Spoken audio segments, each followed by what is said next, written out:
I feel like there was still some things that I wanted to. God, you finished so quickly.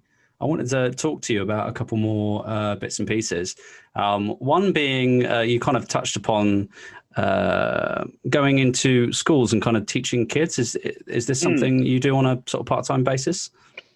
Yeah, it started out as I'd made this book. I should go to schools and do school visits. But the first Hmm. few school visits I didn't really talk about the book, and I sort of came up with these workshops where kids are doing their it's sort of like create your own comic workshop, and it's sort of this combination of sort of free association and just creativity and play, and play time with the kids. And I think Mm. a big thing that sort of suddenly just started to become my priority was it, it going to schools. You realize how difficult it is, and you remember how difficult it was to justify creativity and to explain what it is and why Mm. do the arts, why does it matter. Mm. It's such a hard question to answer, and I've just been getting deeper and deeper into that. Mm. So for me, it actually, I don't know how much I could talk about this for ages. So Go for it. stop me if I go into too much detail. Mm. But I think there are kind of two different types of security. And if I was to say to you, for instance, what would you describe as security in, life? Money. Money, exactly right. But what Mm. if you meet someone and you say they're insecure? Mm. What that's more of like an emotional thing, Of right? course. Like Yeah. that's that, and that already shows a kind of a disalignment Disparity. of some Yeah. kind, right? So I think there are two different types of security. You've got financial security; it's very important, and that's what a lot of the things means. You've got to play uh, you've got to play the game essentially.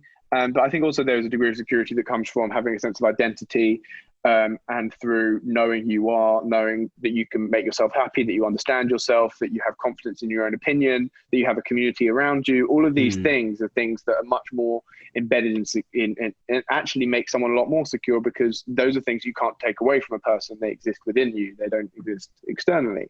Hmm. And so, I mean, not that creativity solves all those problems, but there are lots of different aspects where trying to just create something, the act of externalizing thoughts and having to go through that process, it builds metacognitive skills, which means it's sort of basically thinking about thinking. And it means that you are having to have an opinion yourself, and you're having to have thoughts about what you think. And that's really important, because it means that other people don't have the power you do.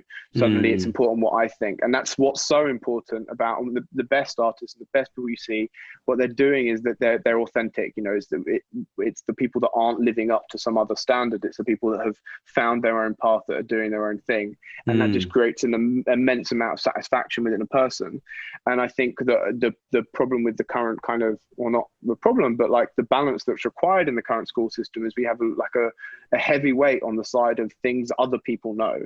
Yeah. And I think what we need to lend a little bit more, we need put a little bit more weight on the side of things. That what do you know? What can you do? What can you really? It's not about necessarily believing in yourself, but believing in your own ability to choose how you create value. Like, it's not about you answering this essay question and someone else telling you you're right or wrong.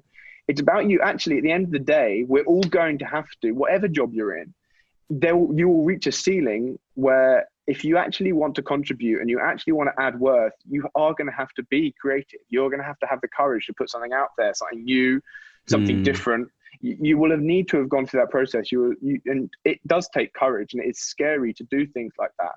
So I think it's really important that we give kids opportunities to sort of be creative in schools, to practice these skills, and also just to remind them that it's not all about what other people know, that they actually have some degree of power and worth in the world as well. That actually, and just through externalizing their own thought process and their own beliefs, their own thought is even that is worthwhile. Like, Mm. if not, if you don't necessarily know how to create value for other people yet, it's worthwhile to the individual. Like, at the very least, doing something creative is some small part in the world that you have control over, and I think that's really valuable. Mm. And so anyway, there's so many different parts of this. As soon as I start, you can see like I kind of started firing off in so many different directions. So I started doing this more, and then I got involved with a couple of charities where I was going to schools and doing longer sessions. It started as an hour, then it became whole days, where I'd sort of work with kids developing stories. And storytelling is a great way to sort of practice those skills, because when someone is sort of like telling their own story, like having to create their own story, they're automatically putting into it all these sort of motivations, their own thought processes, all of these things that they don't even think about. And stories as a result become this wonderful metaphor that you are able to, that allow you to process your own thinking. Yeah. So just in the act of going into schools and starting getting kids to tell stories, like in a way, it just became super fun. I meant I was having all of the conversations that I wanted to have with people. Like when I was at school, those the conversations, I love deep conversations. Like I hated surface conversations. I mean, you could get along with everyone, but I would love to really ask someone why. Like I was like, I'm constantly asking myself why this, why that, what, and I suddenly felt that was valuable. I found a space where that was valuable to people, and so I've started to do it more and more. And now I've been working with another charity to develop sort of some courses for teachers, some creativity courses for teachers. We're working on sort of like a recovery curriculum, which I'm so terrible with names, but I get a guy named Barry, I want to say. He sort of came up with the idea. Anyway, I'm not very good with the details, but it's for kids going back to school after COVID. Right. And it's acknowledging all of the trauma essentially that they've been through, this separation from their community, this lack of routine, this feeling of insecurity and like lack of power in the world. It's a lot for everyone to go through, especially kids. And so this teacher, professor chap, someone will correct me on that, he developed a process or an approach to tackle that. And so I also got involved a little bit in trying to contribute to that in some way. Like there's like these 5 or 6 levers, and there's like a metacognition lever, and so I've gotten involved in that. But it's just, I get really excited about it. And suddenly, it takes you suddenly realize this is when you think your career is going one way, and then you suddenly realize, oh, actually I'm useful in this space, and you get excited about that. So for sure, I don't know what will come of that, but I'm going to continue trying to be useful in that space. That's cool. Well, I'm glad you've kind of found some sort of value in something like that, because you're giving back, which is good.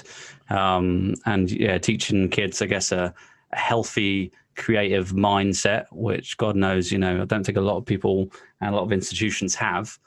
They certainly don't put the emphasis enough on creative stuff, I think, in my opinion. So that's real cool, man. And it seems like it's going really well. Thanks. Yeah. No, I think thank you. That was a bit of a rant, wasn't it? It was quite a long rant. No, that's exactly. I mean, that is the creative process as well, right? And I like that you started your career one way, and like I say, you didn't realize that there were these other avenues that you could go down, and those are exciting, right? Because no one ever tells you about them, because they don't know. And then you realize there's something you can give back. So that's cool. Exactly. Sort of big believer of just sort of taking things one at a time, like making this podcast, you never know where this will take you, but it's a step, and it's a part of the process, isn't it? Yeah. Before we go, is there any other things you kind of on this platform want to promote? I mean, we spoke about your book, but is there any other projects you're working on, or? No, I mean, go check out my website, I guess, storyboards, andrewhammond.co.uk. Space Kid Ilk is really the best thing to promote. I found promoting anything. If you've got kids that maybe they're reluctant to pick up a book, or they don't want to pick up a book, this is quite a good nice lead into that. It's something which I would have wanted to read at that age, so it's hopefully appealing to them. Good. Well, I'll make sure to put up a link and a screenshot of that as well. Yeah, thanks, buddy. I think you've created something awesome based on the random character selection. I don't think you'd incorporate all of them. That's real cool. So yeah, looking forward to posting that as well. Cool. Yeah, cheers for coming on the show, buddy. Really great to talk to you. Have a good one. Speak to you soon. All right, ciao. Bye.